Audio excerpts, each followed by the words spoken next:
So I'm going to give you a little tutorial on how I make my chocolate superfood cereal. Play on words there. Everybody's so interested in the superfoods. I'm not a huge believer in them. I just think you need to have good ingredients, some raw, some cooked, and eat a lot of plants, seeds, and vegetables, and a little bit of protein and fat in there, and I think we'll all be healthier and far better off. This is what the cereal looks like.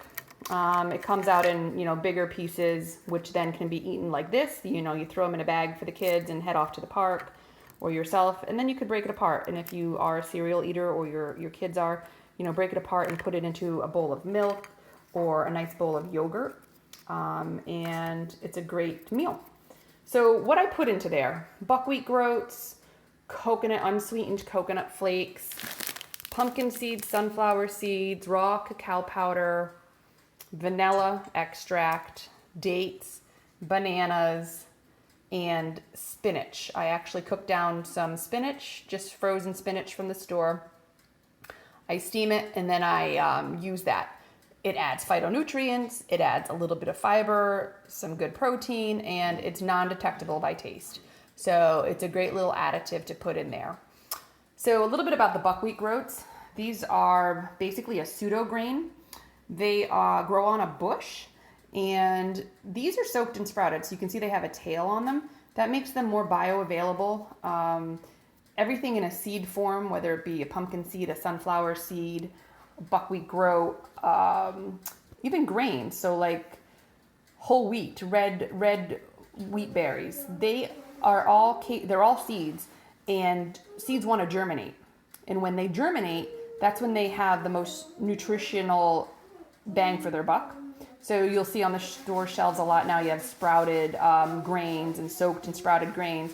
So that's what I do with my stuff that I use at home as well. So these were soaked and sprouted, and I'll give a little bit more information when I write up the recipe for you. But it's a really simple process. Takes maybe two days total, and you get a more nutrition for your bang for your buck basically in the food. So highly recommend doing that. In here I have my coconut. This is unsweetened flaked coconut. I buy this stuff from Amazon in bulk. Same thing with the cacao powder, raw cacao powder. It just comes in bigger sizes and I get a discount on it. So I'm going to combine a lot of the dry ingredients, and then I'm going to mix in what I liquefy. So I liquefy the dates and the banana, and mix in the vanilla extract and a little bit of Himalayan pink salt, in addition to the spinach. In my food processor, I typically do about 2 batches, and it gets all nice and ooey gooey. And that is going to go in here. So bear with me, and I'll show you what that all looks like when I start adding things in. Okay, so I combined my buckwheat groats with my whole bag of organic shredded coconut. Now I'm going to add in my pumpkin seeds and my sunflower seeds. I soak and sprout these as well. You can see the little tails on the sunflower seeds. Pumpkin seeds don't get a real prominent tail, but they're still soaked and sprouted again, so they're a seed and you want them to basically think they're germinating so they release all of their nutrients. And just gonna mix this all up really well. And then I'm going to add in what I just showed you from my food processor.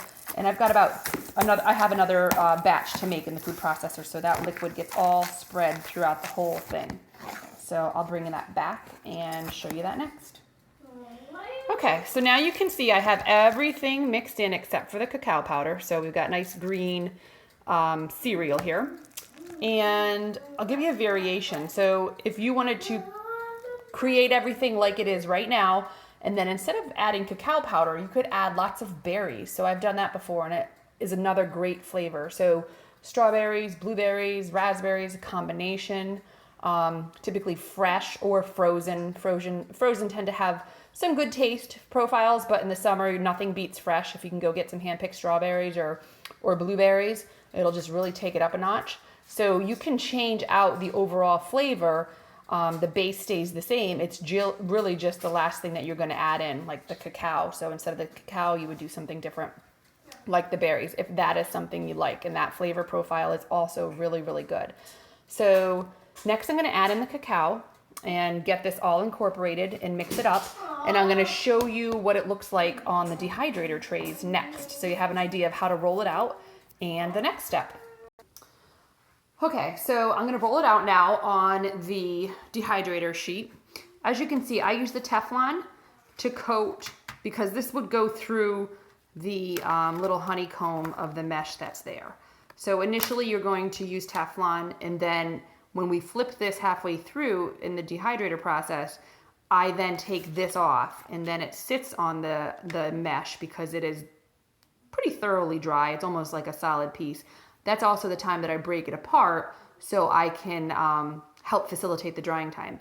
So what I'll do is I'll just pile it in the middle there, like you see, a couple big spoons, and then I use some saran wrap, push it down, get my rolling pin, and basically I just want to get it nice and smooth. So the goal is to get it fairly thin because it's going to help facilitate in drying. We don't need it super thick because we, break it up, and it doesn't need to be super thick even if you want to keep the pieces more intact, like I showed you earlier, have more like a cereal bar, quote unquote.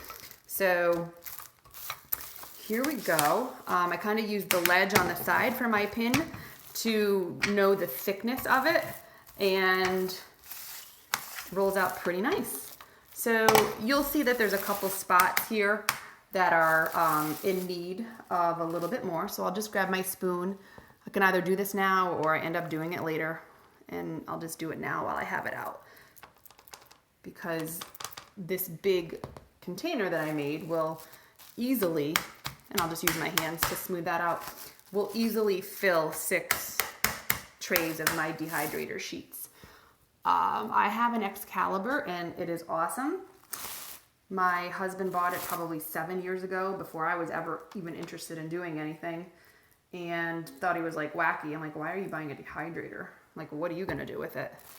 And basically he did nothing with it. It just sat there. And then the bug kind of bit me once I had my first son. I'm like, oh, I want to make my own food. I want to, feed my son the best that's available out there.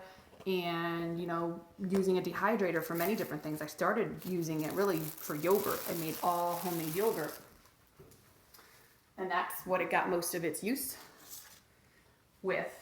And then I evolved from there, and now I make crackers and I make cereal. I've made beef jerky in it. So lots and lots of options. I know a lot of moms like to make fruit roll-ups. It's not something I ever had interest in.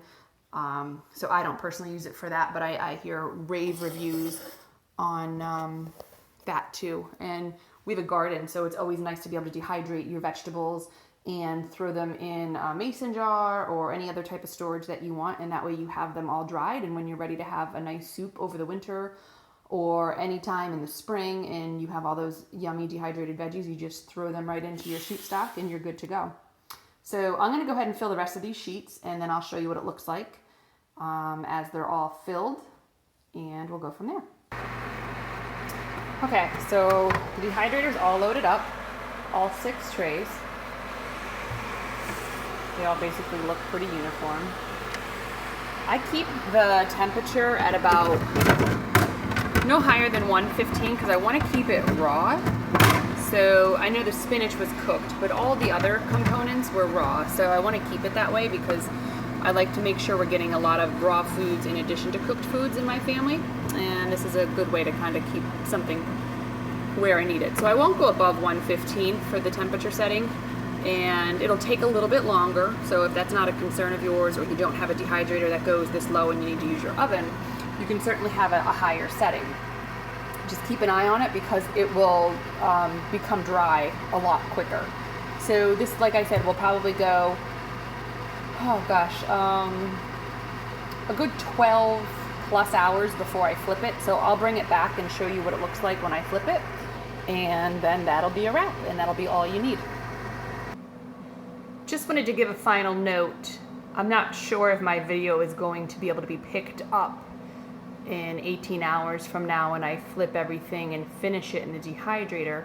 So in case I can't do that, I'll have a part 2, and I'll just attach that to this video. But I wanted to give you that final thought. basically you're in the dehydrator now with your cereal, and it's really going to take care of itself.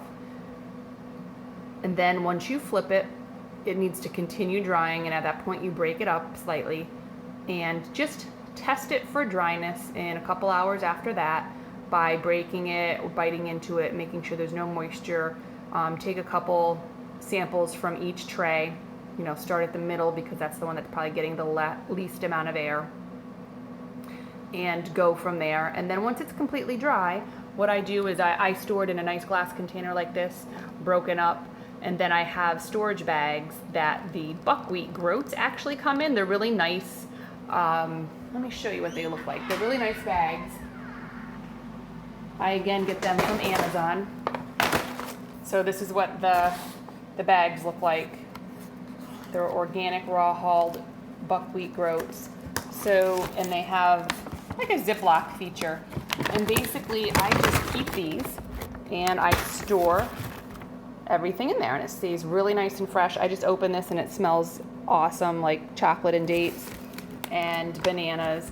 So I have several of these bags because I've been making this for a long time now, and that's what I keep everything in. I try not to keep things in plastic for certain reasons, and there's no need to throw away the bag. So that's just how I store it, and then I refill my container as needed. My boys and my husband really go through a lot of this. It's on the counter, so they're always picking at it for their snack, or like I said, having it for a cereal in the morning or different times. Really a great thing to be able to make for yourself.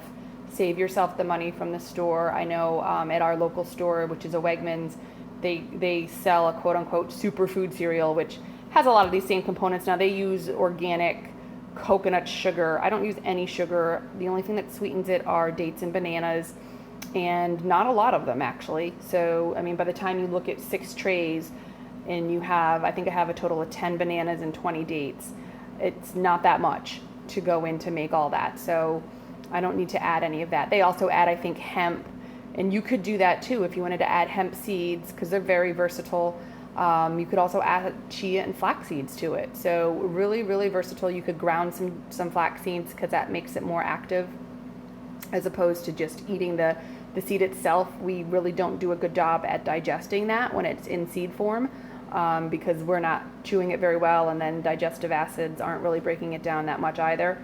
So a lot of times we tend to pass those whole unless they're ground or unless they're gelled and are allowed to basically be sprouted. So you could add those in, just giving you some different ideas. I hope you found this video really helpful and as a tutorial letting you know that this is a very easy task for you to accomplish, and I wish you the best of luck. Until next time.